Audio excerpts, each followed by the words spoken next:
Ο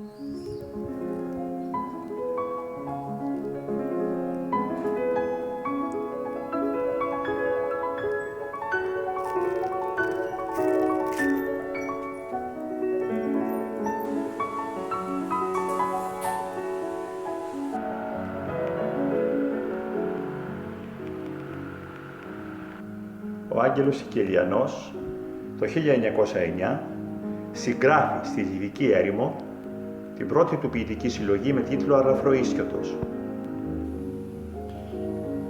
Ο τίτλος «Αλαφροίσκιωτος» απηχεί το έργο του Διονυσίου Σολομού «Κριτικός» και συγκεκριμένα το στίχο «Αλαφροίσκιωτε καλέ, για πες απόψε τίδες».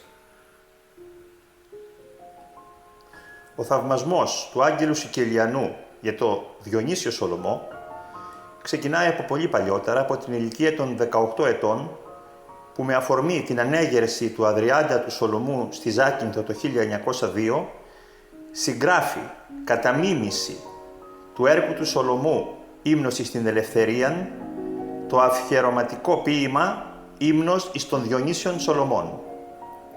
Θα διαβάσουμε ένα μικρό απόσπασμα. «Σε γνωρίζω από τη λάμψη του μετώπου την τρανή, σε γνωρίζω από τα χείλη που μιλούν χωρίς φωνή, απ' τα ουράνια βγαλμένος, ως τη γήινη την αχτή, τώρα εδώ μαρμαρωμένος, χαίρε ο χαίρε ποιητή.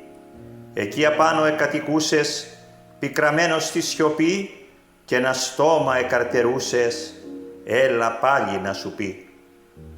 Κύρτες, ναι, του αγνού μαρμάρου η πλατιά φεγκοβολή που μακρόθεν σπινθυρίζει, δεν είναι όχι από την γη.